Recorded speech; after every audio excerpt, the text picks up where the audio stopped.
When I think of a white picket fence, I traditional think of American dreams, not have necessarily kids, my American buy a house too big for you, to be the homemaker, in debt the rest of your life. The dream is always to own a house. Love to hate. Because there's not just the Renting, mortgage that it's we great have for to what it pay is, for. but it's just throwing money down the drain. The unexpected. The dream.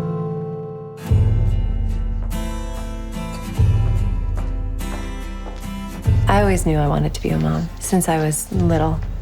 I just always knew that I would have children. My name is Rachel, and I live in Los Angeles. I grew up in a farmhouse with rolling green hills and a pet goat. When I was a kid, as a lot of women do, we have a timeline. I'm gonna be married by the time I'm 27. I'll have kids when I'm 30. Of course, I wanted to fall madly in love and be married and find that guy. But I really thought, you know what, if he doesn't come along, I'm okay with that. But if I don't have a child, I'm not okay with that. Hi, Elliot. Good morning. You smiley face. When I had the idea that I'm gonna have a baby on my own, I'm gonna pick a sperm donor, he'll be a catch, it'll be great. I'll have an insemination, I'll get pregnant, done. Easy, can't wait, let's do it. But in reality, it's a really big process. It's been 4 years total, and now I have Elliot. I had 9 failed inseminations, 1 surgery for endometriosis, and 2 rounds of IVF. This is oatmeal and pears. And then the healthiest, easiest pregnancy ever. IVF is a massive financial and time-consuming endeavor. It's surgery and it's expensive. I'm one person. This is a single income family. I am good at budgeting, but without my insurance, there's no way I would have been able to buy this house and have a baby, and I would have chosen the baby. It's so devastating when it doesn't work, and then it's like total lost hopes and dreams, and then you feel like a fool for being so excited. Good job.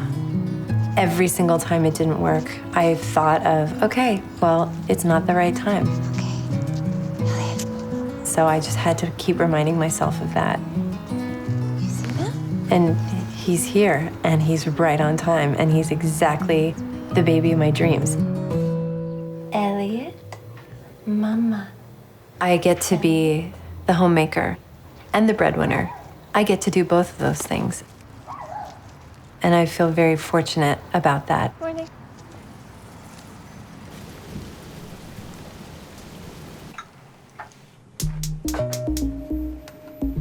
I am Richard Siegler Carter.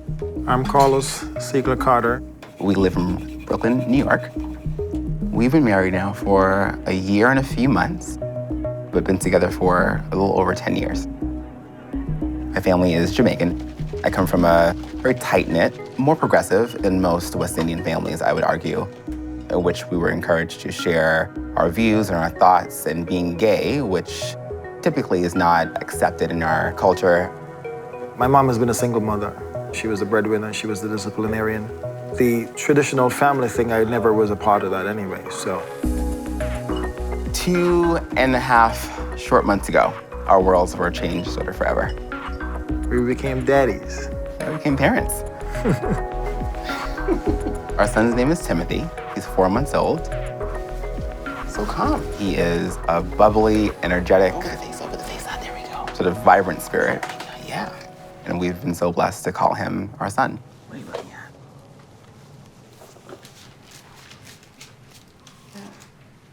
The idea for us was, do we have the love? Do we have the space? Let's go for it. Look at that. Here it comes, here it comes. When you choose to adopt, there are several considerations that have to be made. One, are you financially stable? The same way we saved for our wedding, we started a process to save for our child. We knew heading into our agency how much the end was going to be. And we made a financial plan that will lead us to that goal. Coming for you. Coming for you.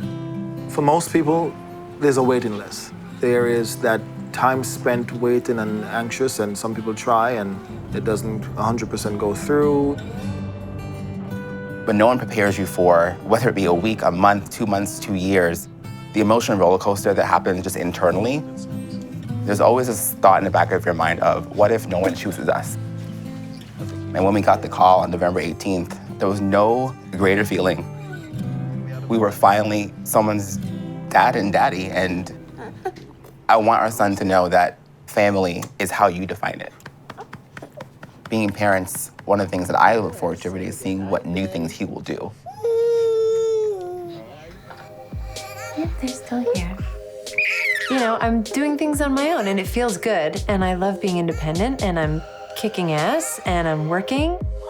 When you follow society's norms, then you actually put a restriction on yourself. So I'm gonna make this the norm, with love, with patience. The struggles and the pain points and the questions are all worth it in the end if you have each other. He's happy and I'm happy and we're healthy. And to me, a little bit, that's my American dream.